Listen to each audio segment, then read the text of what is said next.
오늘 주시는 말씀은 베드로후서 3장 말씀입니다. 재림의 약속이라는 제목으로 함께 말씀을 나누겠습니다.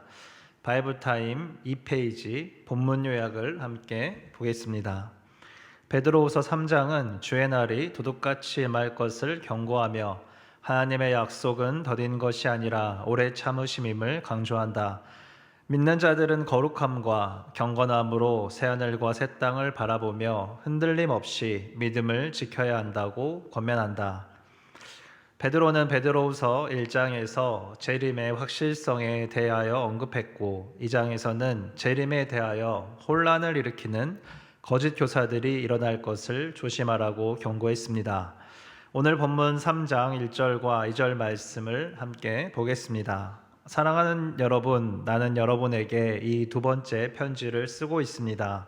두 번째로 나는 여러분의 기억을 되살려서 여러분의 순수한 마음을 일깨우려고 합니다. 그렇게 해서 거룩한 예언자들이 이미 예언한 말씀과 주님이신 구주께서 여러분의 사도들을 시켜서 주신 계명을 여러분의 기억 속에 되살리려는 것입니다.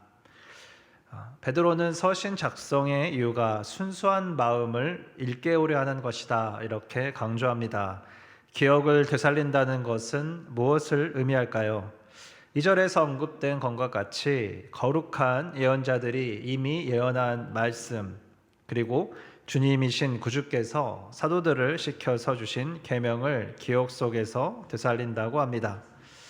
여기서 구약 시대에 이미 선지자들을 통해서 예언한 말씀과 신약 시대 예수 그리스도의 말씀 그리고 사도들을 시켜주신 계명이 서로 구별되지 않고 하나가 되는 말씀임을 강조하고 있습니다. 이 말씀은 새롭게 주어진 검증해야 될 대상이 아니라 과거로부터 지금까지 전해지고 이어오는 변함없는 거룩한 말씀인 것입니다. 이 말씀을 통해서 순수한 마음을 일깨우는 것, 그것이 베드로의 서신을 쓰는 목적입니다. 하나님의 말씀에는 힘이 있습니다. 말씀 앞에 선자들을 빛 가운데로 인도하고 진리 가운데 서도록 이끄는 생명의 말씀, 바로 이 말씀은 놀라운 생명과 힘이 있습니다. 따라서 이 생명의 말씀 앞에서 서신을 받은 성도들이 자신을 돌아보고 순수한 마음으로 돌아오기를 베드로는 원하고 있는 것입니다. 순수한 마음은 원어를 살펴보면 태양빛에 비추어 보았을 때 흠이 없는 온전한 상태, 바로 그러한 상태의 마음을 의미합니다. 곧 진리의 말씀 앞에서 바로 선 마음을 말하고 있습니다. 세상에 오신 참빛, 말씀이 육신이 되어 오신 예수 그리스도, 은혜와 진리가 충만한 예수님을 따르는 마음을 다시 일으키려고 하는 것입니다. 그 중에서도 특별히 예수 그리스도께서 다시 오신다는 재림에 대한 부분을 오늘 본문에서 강조하고 있습니다. 왜냐하면 예수님께서 곧 다시 오실 것을 말씀하시고 승천하셨지만 시간이 여러 해 흘러가면서 그 말씀이 이루어지지 않는 것처럼 판단하는 사람들이 늘어났기 때문입니다. 3절과 4절 말씀을 함께 보겠습니다. 여러분이 무엇보다 먼저 알아야 할 것은 이것입니다. 마지막 때에 조롱하는 자들이 나타나서 자기들의 욕망대로 살면서 여러분을 조롱하여 이렇게 말할 것입니다. 그리스도가 다시 오신다는 약속은 어디 갔느냐? 조상들이 잠든 이래로 만물은 창조 때부터 그러하였듯이 그냥 그대로다. 말씀은 우리가 판단할 대상이 아닙니다. 하나님의 말씀은 우리가 믿어야 합니다. 말씀이 우리를 판단하며 진리 가운데 서도록 이끄시게 우리가 말씀을 믿고 순종해야 합니다. 풀은 마르고 꽃은 시들어도 하나님의 진리의 말씀은 영원하고 하나님의 말씀을 통한 약속 곧 하나님의 언약은 변하지 않기 때문입니다. 영원하고 변하지 않는 하나님의 말씀을 믿고 그 말씀을 따라 살아야 합니다. 그것은 시대가 변하여도 변하지 않는 하나님의 말씀처럼 하나님의 말씀을 받은 사람들이 지켜야 하는 변하지 않는 자세입니다. 베드로는 조롱하는 자들의 문제를 5절과 6절을 통하여서 다음과 같이 표현합니다. 그들이 이렇게 말하는 것은 하나님의 말씀으로 하늘이 오래 옛날부터 있었고 땅이 물에서 나와 물로 말미암아 형성되었다는 것과 또 물로 그때 세계가 홍수에 잠겨 망하여 버렸다는 사실을 그들이 일부러 무시하기 때문입니다. 그들의 문제는 말씀에 대한 자세, 곧 말씀을 무시하는 자세 때문이다. 이렇게 이야기합니다. 물로 세계가 홍수에 잠겼다는 것을 강조하면 노아의 홍수와 무지개 언약을 생각하게 됩니다. 하나님의 말씀을 믿고 순종한 노아는 120년 동안 방주를 만들어 홍수 시대에 살아남았습니다.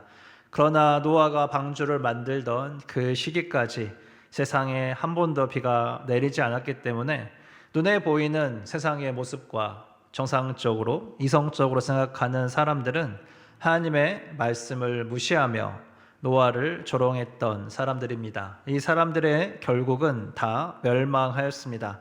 오직 하나님의 말씀을 순종하였던 노아만이 살아남았습니다.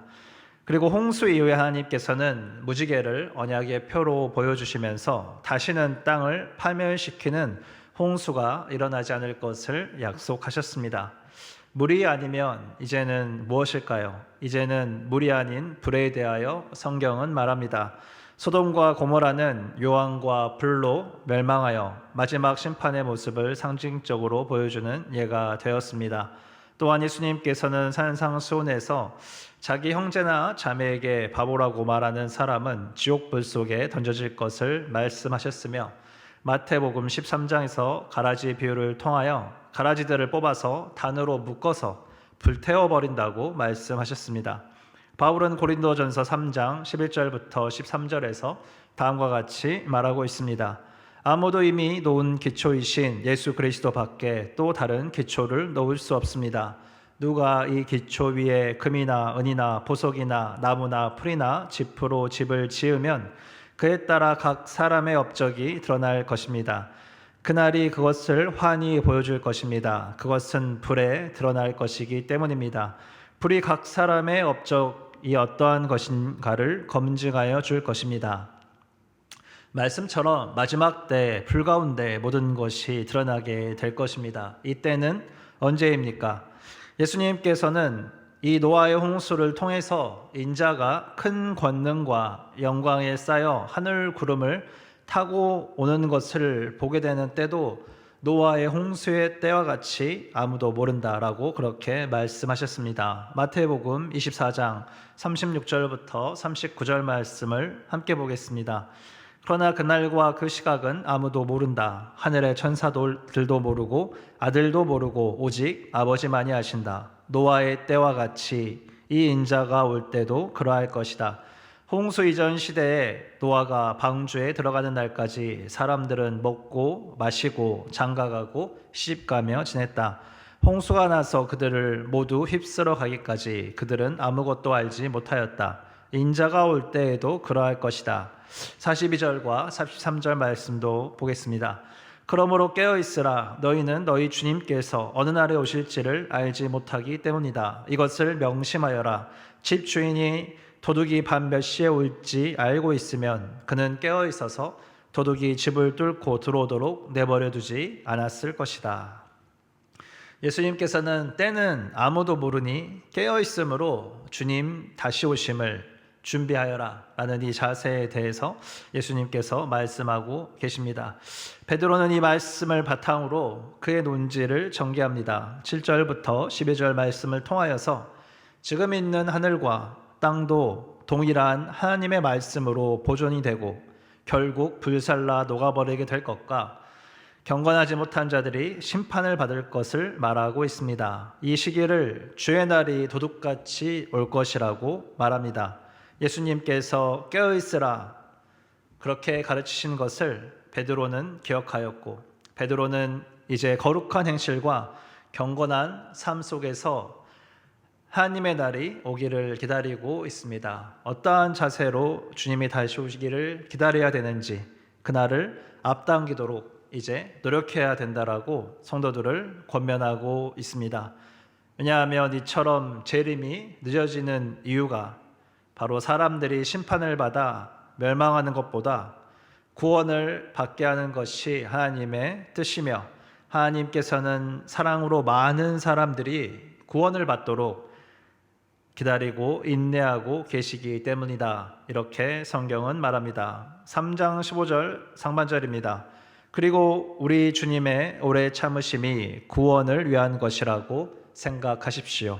주님께서는 더디 오시는 것처럼 보이지만 그것은 우리의 구원을 위한 것이다. 구원을 위해 오래 참는 것이다. 그래서 이 주님의 마음을 알아서 우리가 어떠한 마음으로 주님을 기다려야 되는지, 그리고 주님의 날이 앞당겨지도록 우리가 노력해야 된다라고 베드로가 권면하고 있는 것입니다. 사랑의 하나님께서 아들을 보내서 믿는 자들마다 멸망치 않고 영생을 얻게 하시길 원하신다라고 말씀하셨던 것처럼 지금 인내하시며 오래 참고 계심을 우리가 알고 이 생명의 말씀을 가지고 살아내며 또 이 말씀을 전하는 삶을 살아가는 것, 그것이 우리가 지혜롭게 다시 오시는 주님의 날, 다시 오시는 주님을 기다리는 자세입니다.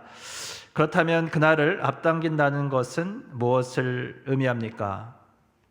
우리가 말씀을 나누었던 것처럼 이 생명의 복음을 전하여서 사람들이 말씀 앞에 나와서 바른 행실로 살아가는 것, 선한 마음을 다시 일깨우는 것을 말합니다. 태양빛에 비추어서 그 마음이 온전한 것을 그렇게 보듯이 하나님의 말씀의 빛에 비추어서 그 진리의 빛 앞에 온전히 서는 것, 그 일을 위해서 베드로는 지금 이 서신을 쓰고 있음을 밝힙니다. 그러나 여기서 주의할 점이 있습니다.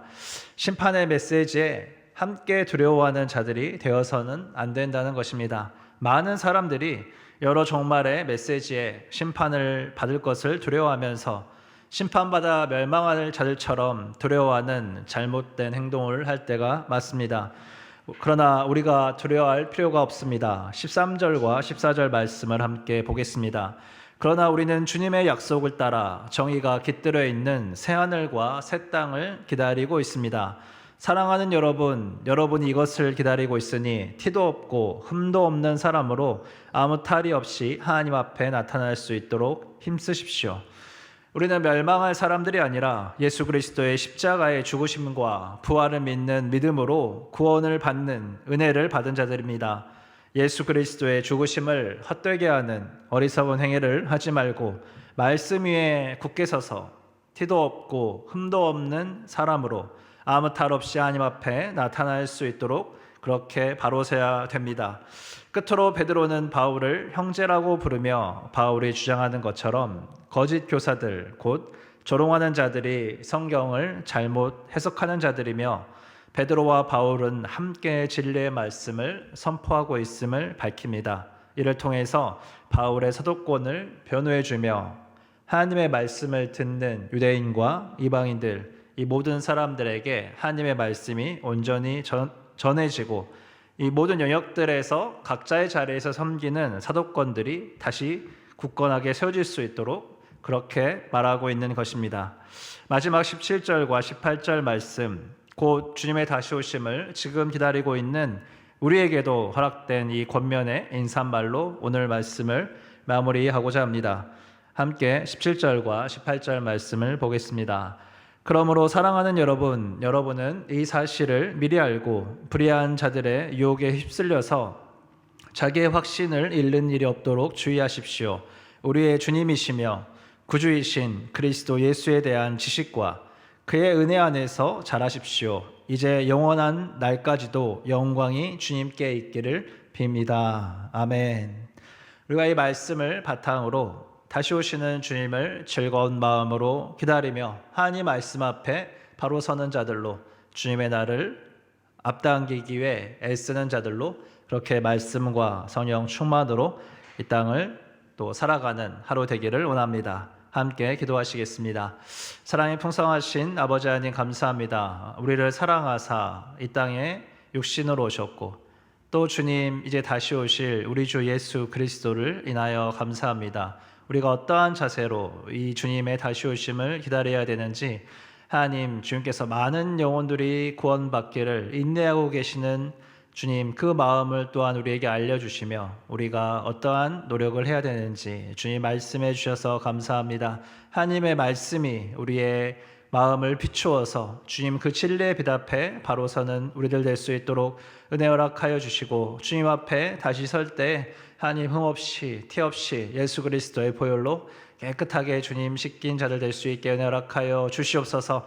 생명의 복음에 아버지 말씀을 가지고 살아내며 전파하는 그리스도의 향기로 이 땅을 살아가며 주님 다시 오시는 그날을 기다리는 저희들 되도록 인도하여 주시기를 간절히 기도합니다. 감사드리며 예수 그리스도의 이름으로 기도드렸습니다. 아멘.